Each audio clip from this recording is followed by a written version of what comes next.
Hello friends, welcome to ultra max education. Myself Kanak. आज की इस वीडियो में हम सुपर टेट क्लियर करने के लिए आपको किस तरह का टाइम टेबल बनाना चाहिए जिससे कि आप फर्स्ट अटेम्प्ट में ही सुपर टेट या केवीएस या DSSB एंड अदर जो गवर्नमेंट टीचिंग एग्जाम होते हैं उसको किस तरह से आप क्लियर कर सकते हैं।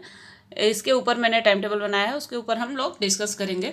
अगर आपको मेरी ये वीडियो पसंद आए या आपके लिए थोड़ी सी भी हेल्पफुल हो तो प्लीज़ मेरे चैनल को लाइक शेयर एंड सब्सक्राइब करना ना भूलें ताकि मेरी न्यू वीडियो की नोटिफिकेशन आप तक जल्द से जल्द पहुंच जाए। तो चलिए वीडियो को स्टार्ट करते हैं। सबसे पहले हम जानेंगे best time table for super TET exam, अर्थात सुपर टेट को क्लियर करने के लिए यहाँ पर मैंने एक टाइम टेबल बनाया है जिसको फॉलो करके आप फर्स्ट अटेम्प्ट में ही सुपर टेट को क्लियर कर सकते हैं। और अगर आप इसको 1 वीक या 10 डेज भी फॉलो करते हैं तो आपको खुद ब खुद आप चेंजेस जो है आपकी स्टडी में, आपके नॉलेज में क्या चेंजेस आए हैं उसको रियलाइज कर सकते हैं। तो चलिए वीडियो को स्टार्ट करते हैं। सबसे पहले हम जानेंगे कि आपको मॉर्निंग में कितने बजे उठना है। तो आपको वेकअप एंड फ्रेशन अप का जो टाइम है मॉर्निंग में सुबह आपको 6:30 में एनी हाउ आपको, अगर आप सुपर टेट की तैयारी कर रहे हैं तो आपको 6:30 में उठ जाना चाहिए। अगर आप मॉर्निंग में सुबह उठ जाते हैं तो आपका माइंड फ्रेश होता है और मॉर्निंग की एयर बहुत अच्छी होती है और मॉर्निंग में जो भी स्टडी करते हैं ऐसा माना जाता है वो आपके माइंड में क्लियर चला जाता है और हमेशा के लिए स्थिर हो जाता है। तो मॉर्निंग की स्टडी जो है वो बहुत ही बेहतरीन होती है। अगर आप मॉर्निंग में उठते हैं तो आपको बहुत ही फ़ायदा होता है। तो सबसे पहले आपको 6:30 to 7:30 के बीच में अपना वेकअप एंड फ्रेशन अप का जो रूटीन है उसको क्लियर करना है। देन आपको न्यूज़पेपर रीडिंग स्टार्ट करनी है, क्योंकि जैसा कि सुपर टेट में आप लोगों को मालूम है कि general knowledge and current affair से 30 मार्क्स के क्वेश्चन आते हैं। तो अगर आपको general knowledge and current affairs पढ़ना है तो उसका सबसे बेस्ट वे है न्यूज़पेपर रीडिंग। अगर आप डेली न्यूज़पेपर रीडिंग करते हैं तो आपके जो जनरल नॉलेज है एंड करंट अफेयर्स है उसके लिए आपको अलग से स्टडी नहीं करनी पड़ेगी, क्योंकि जो सुपर टेट के एग्ज़ाम है वहाँ पर ओनली 6 मंथ के करंट अफेयर्स आते हैं। तो अगर आप आज से ही इस रूटीन को बना लेंगे कि आपको डेली 1 आवर आपको न्यूज़पेपर रीड करना है तो आपका जो करंट अफेयर्स है उसके लिए कोई भी बुक्स फॉलो करने की ज़रूरत नहीं है। जनरल नॉलेज के लिए आप थोड़ी सी स्टडी कर सकते हैं, बट करंट अफेयर्स जो है आपको न्यूज़पेपर रीडिंग से ही आपका क्लियर हो जाएगा। बट अगर आप जो भी न्यूज़पेपर में रीड कर रहे हैं उसको आपको रीड करके छोड़ना नहीं है। उसमें जो भी आपको इम्पोर्टेंट पॉइंट्स लगते हैं वो आपको नोटबुक में अपने नोट डाउन करते जाना है। और 30 मार्क्स के जो इससे आपके क्वेश्चन बनते हैं उसको आप इजीली सॉल्व कर सकते हैं। और सबसे पहले आपको ये टाइम टेबल फॉलो करते हुए आपको ध्यान में रखना है कि जो हार्ड सब्जेक्ट आपको लगता है उसको मॉर्निंग में फर्स्ट स्टार्ट करिए, जिससे आपके लिए वो इजी होगा समझना वो सब्जेक्ट, क्योंकि मॉर्निंग में सबका माइंड फ्रेश होता है और शाम होते होते, दोपहर होते होते तक माइंड थोड़ा सा रिलैक्स चाहिए होता है, माइंड थोड़ा सा थकने लगता है, तो चीज़ें समझ में आनी थोड़ी सी कम हो जाती हैं और इंटरेस्ट जो है स्टडी का वो धीरे धीरे जैसे आफ्टरनून इवनिंग होते होते थोड़ा सा कम होने लगता है। तो इसके लिए आपको हार्ड सब्जेक्ट जो है वो सबसे पहले रखना है।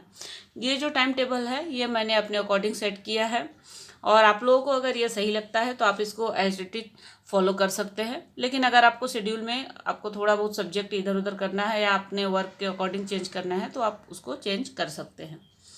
देन न्यूज़पेपर रीडिंग के बाद हम लोगों को 8:30 to 9 AM के बीच में 30 मिनट्स के अंदर अपना ब्रेकफास्ट का जो रूटीन है उसको कंप्लीट करना है।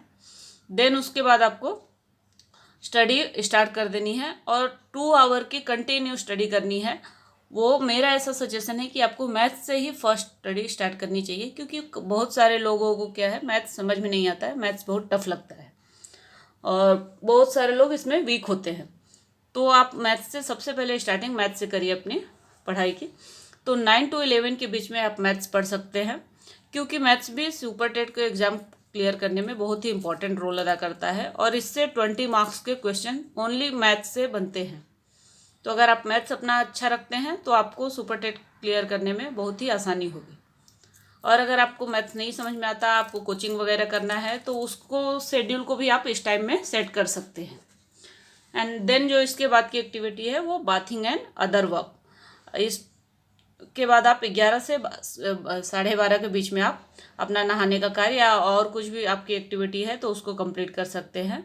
1 आवर एंड 30 मिनट्स के बीच में आप ये आपका वर्क जो है वो फिनिश करके नेक्स्ट स्टडी के लिए आप अपने माइंड को प्रिपेयर कर सकते हैं। और जो नेक्स्ट पढ़ाई का शेड्यूल है उसमें आप CP अर्थात चाइल्ड साइकोलॉजी अर्थात बाल मनोविज्ञान और शिक्षण पद्धति अर्थात टीचिंग मैथोलॉजी। ये आप 2 सब्जेक्ट 12:30 और 12:30 PM से 2 PM के बीच आप 2 घंटे 1-1 घंटे दोनों सब्जेक्ट पर दे सकते हैं, क्योंकि दोनों से आपको 10-10 नंबर के क्वेश्चन देखने को मिलते हैं। CP से भी आपको एंड TM अर्थात टीचिंग पद्धति से भी आपको 10+10 अर्थात 20 मार्क्स के क्वेश्चन यहाँ पर देखने को मिलेंगे। तो ये भी सब्जेक्ट आपको बहुत ही हेल्प करेगा सीटेट को क्लियर करने में। नेक्स्ट जो है वो आपका 2 o'clock में आप अपना लंच फिनिश कर सकते हैं एंड देन उसके बाद आपको नींद लेना। 1 घंटे में आप अपना लंच फिनिश करिए और 1 घंटे आप सोने की कोशिश करिए। 1 घंटे आप सो लेते हैं तो आपका माइंड रिफ्रेश हो जाता है और मॉर्निंग से जो भी आपने पढ़ाई की है वो आपके माइंड में स्टोर होगा और माइंड आपका रिलैक्स हो जाएगा। तो उसके बाद की जो पढ़ाई करिएगा आप वो बहुत ही फ्रेश माइंड से आप स्टार्ट कर सकते हैं। तो 1 घंटे की दोपहर में 1 से 1.5 घंटे की नींद लेना बहुत ही ज़रूरी है, वो आगे के लिए आपको बहुत ही हेल्पफुल होगा। तो आपको 2 से 4 के बीच में आपको लंच फिनिश करके आपको सोना है। एंड नेक्स्ट जो है उसको आपको प्रिपरेशन जो है आपकी स्टडी की वो आपको 4 to 6 के बीच में 2 आवर देन कंटिन्यू करना है। तो उसमें आपको लैंग्वेज सब्जेक्ट जो है आपके जो भी लैंग्वेज है वो आपको हिंदी, इंग्लिश, संस्कृत, जो भी आपकी लैंग्वेज सेलेक्ट किए आप उसको सोने के बाद जब आप उठते हैं तो उसको कंप्लीट करना है। और लैंग्वेज जो है वो आप 2 डेज का शेड्यूल बना सकते हैं कि 2 दिन आप इंग्लिश पढ़ रहे हैं, 2 दिन हिंदी पढ़ रहे हैं, 2 दिन संस्कृत पढ़ रहे हैं। इस तरह से आप चेंज कर सकते हैं, बट आपका टाइमिंग आप यही रखिए, क्योंकि इससे रिलेटेड ये बहुत ही इम्पॉर्टेंट पॉइंट्स है। इससे रिलेटेड आपको एग्ज़ाम में 40 मार्क्स के क्वेश्चन आएंगे। तो इसके लिए आप सोने के बाद आप उठेंगे और इसको स्टार्ट करेंगे तो आपका इंटरेस्ट अच्छा बनेगा और आपको चीज़ें जो है वो जल्दी याद होंगी। देन उसके बाद आपको 6 बजे से 7 बजे के बीच में इवनिंग वॉक एंड थोड़ा सा आपको ब्रेक लेना है, जिससे आपका माइंड फिर से रिफ्रेश हो। और इवनिंग वॉक करेंगे तो फ्रेश एयर आपको मिलेगी, जिससे आपको स्टडी में बहुत ही हेल्प होगी और आपका हेल्थ भी जो है उससे इम्प्रूव होगा। तो आपको इवनिंग वॉक ज़रूर अपने डेली लाइफ में, डेली रूटीन में इंक्लूड करना चाहिए। अगर आप एक स्टूडेंट हैं तो आपको ये सब चीज़ें जो है हेल्थ में और माइंड को थोड़ा सा रिफ्रेश होने में बहुत ही हेल्प करती है। नेक्स्ट जो है 7 to 9 PM के बीच में आपको प्रिपरेशन करनी है साइंस, EVS एंड SST और रीजनिंग। ये सब जो सब्जेक्ट हैं आप इवनिंग में इसकी तैयारी करिए। इससे भी रिलेटेड आपको 30 मार्क्स क्वेश्चन एग्जाम में देखने को मिलेंगे। तो 2 आवर में आप 40 मिनट्स आप ये तीनों सब्जेक्ट को डाल सकते हैं।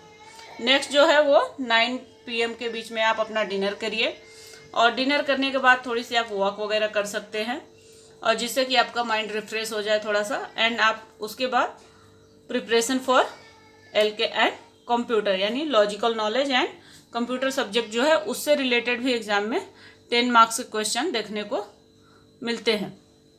तो आप इसके बाद सोने से पहले इसको कंप्लीट कर सकते हैं।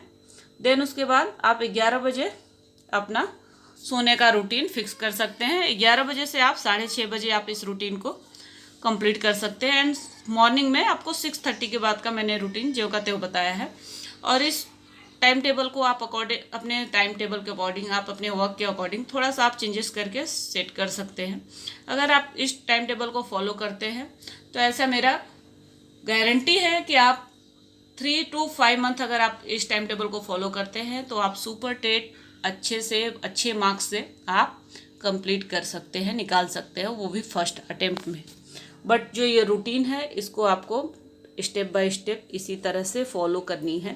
एंड आप जो भी पढ़ाई कर रहे हैं, जो भी स्टडी कर रहे हैं, उसको अगर आप नेक्स्ट डे स्टडी स्टार्ट करते हैं तो सबसे पहले 10 to 15 मिनट्स आपने कल क्या पढ़ा है उसको भी ज़रूर रिवीजन करिए। उसके बाद नेक्स्ट जो न्यू टॉपिक है वो स्टार्ट कीजिए।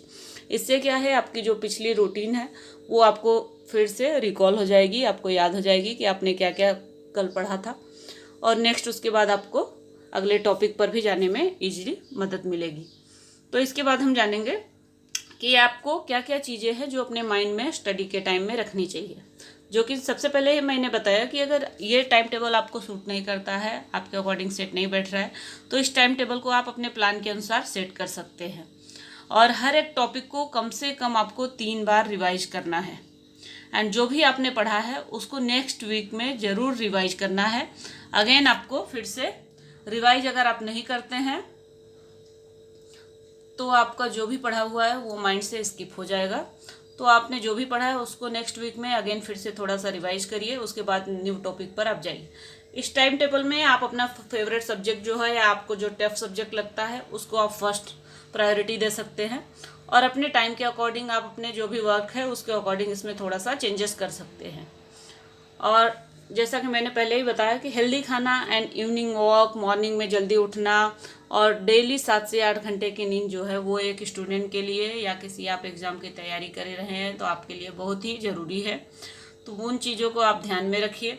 एंड जो आपके हार्ड सब्जेक्ट हैं उसको फर्स्ट रखिए, और इस टाइम टेबल के अकॉर्डिंग आप थोड़ा सा half an hour up down भी कर सकते हैं, क्योंकि जो सब्जेक्ट हो सकता है, कोई सब्जेक्ट आपको हो सकता है मैथ्स जैसे हो गया आपको ईजी लगे, और अलग लैंग्वेज वगैरह आपको टफ लगे, तो टाइमिंग का आप हाफ एन आवर ऊपर नीचे आप चेंजेस कर सकते हैं, और अपने टाइम के अकॉर्डिंग अपने इंटरेस्ट के अकॉर्डिंग उसमें अपने शेड्यूल में चेंजेस कर सकते हैं। और मेरी अगर आपको ये टाइम टेबल बनाया हुआ आपके स्टडी में हेल्पफुल होता है या आपके लिए थोड़ा सा भी बेनिफिट होता है इस टाइम टेबल को फॉलो करके, तो प्लीज़ मेरे चैनल को लाइक, शेयर एंड सब्सक्राइब जरूर करें, एंड बेल बटन को भी ज़रूर प्रेस करें, जिससे आपको मेरी न्यू वीडियो की नोटिफिकेशन जल्द से जल्द मिल जाएगी। एंड अगर आपको किसी और टॉपिक पे वीडियो देखना है या कोई और टॉपिक जिससे आपको कन्फ्यूजन है उसको जानना है अच्छे से, तो प्लीज़ कमेंट बॉक्स में कमेंट करके मुझे ज़रूर बताएं। मैं आप लोगों की हेल्प करने की पूरी कोशिश करूँगी, एंड इस तरह की वीडियो मैं आगे भी आप लोगों के लिए लाती रहूँगी। Thank you for watching.